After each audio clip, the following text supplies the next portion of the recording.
He says they appear to be making the rings. This is one of the rings inside. I think this is a B ring.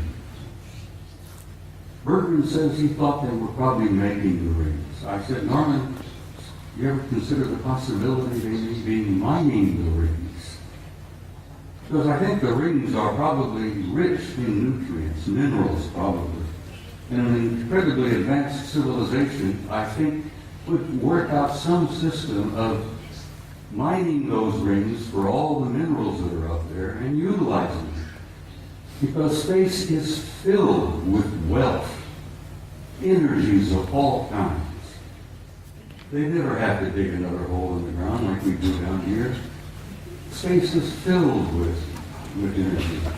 This is 2,000 miles long, and here on this end there seems to be something like an exhaust or a flare of energy of some kind. It's probably a result of engines of some type inside this thing. But whatever it's doing, it's there, and it's a recognition and a representation of an advanced intelligence. And that's one of the things they don't want you to know, that we are confronting and relating with an intelligence that's so far beyond our own. We're looking at and talking about what's known as a Type 2 civilization. Now, for your own interest, I suspect most of you suspect this, but you are all members of the 0-0 type civilization. Beyond us, hopefully in a century or two, we might become a Type 1. But this is a representation of a Type 2 civilization.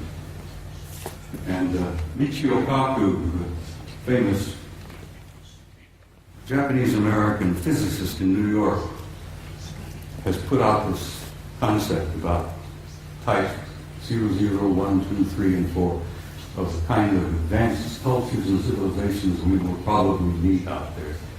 Well, in probably meet out there, we've already met them.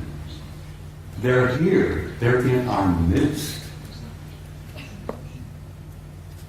So, I think I brought about 15 or 20 of these pictures, but I simply had no time. I don't have the time to show them all. But I've shown a few here, and I think I've piqued your curiosity. And I think most of you are pretty bright people, and you know you've been conned. You know you've been lied to. You're not fools. And I think you know who you are and why you're here and where you're going.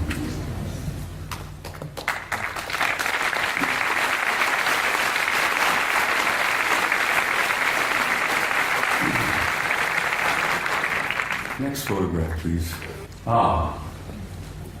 This is a photograph taken by our Mariner space vehicle that we launched back a number of years ago. This is a picture of a facility on the surface of Mars. Now, this facility is located on the equator, and it's on the surface. And those of us who studied it, we discuss it with each other, call it the airport. And I said, this is the parking lot. This is the administration building here. This is the main terminal here. And I imagine it's a pretty busy facility, you know, ships coming and going. But it's not an airport, it's very likely a spaceport. It's on the surface and it's on the equator of Mars. And if you're ever interested in launching a vehicle from a planet, you put it on the equator and you take advantage of the rotation of the planet to assist in the launching of your vehicle. You can take the momentum of the movement of the planet and it helps you get the thing off the ground. So it's exactly on the equator, it's on the surface, and it's massive in size. So maybe that is a parking lot, I don't know. Maybe that's the admin building, but there's something going on Mars. And I've been going back and forth with Richard Hogley now for years, where Richard, who I know most of you are aware of, is convinced that Mars is covered with ruins. Well, it is. But it's not just ruins. There are things going on that planet. On the surface, under the surface, continuously. Next picture, please. This was published in a German magazine, but this is a Soviet photo. This is from their Phobos-2 spacecraft. This is a city under the surface of Mars that is the size of Chicago. Chicago is one of our biggest cities. Several million people live in Chicago. This is under the surface. You can see the city block. You can see the breakdown here of portions of the neighborhoods, whatever it is. But it's generating an enormous amount of heat. And they picked this up on the infrared when Phobos was going around the planet and snapping pictures like crazy. And the Soviets were pretty open about releasing some of their photos, contrary to the United States, where lying has become a fine art. Don't get me started on my politicians. Phobos 2, city on Mars, under the surface. You can see the streets, Broadway, First Avenue, whatever. People have said, well, who was there? And I says, for God's sake, it's the Martians who were there. What a silly question to ask. Who's there? Let's go there. Now, I love this picture. I'm in love with this lady. Your ancestors and mine called her Gaia. She was feminine. She was a goddess. She was sacred. This beautiful lady has a respiratory system. She has a circulatory system. And she has a heart. And she's our source of life on this planet. We needed her. We need her now. We wouldn't be here if it were not for her. We talk about holy lands, Mecca, Jerusalem, here, there, everywhere. That is the Holy Land, people. That beloved planet that we are home.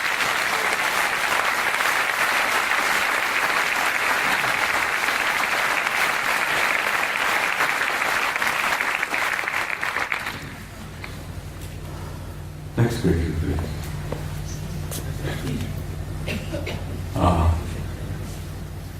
I spoke to you earlier about the fact that your grandchildren and your great-grandchildren and so on, the generations yet to come, have a destiny in the stars. And in time, they will go out there and claim their rightful place in that infinite community of life. And you can believe that, and you can accept that with an assurance and a truth that goes beyond doubt. The destiny of this species and this race, this troublesome clan of monkeys, is in the stars. And there is your destiny. And I want you to understand that and have some hope. And don't get depressed. Because you're going to be undergoing some very difficult times in a few years yet ahead.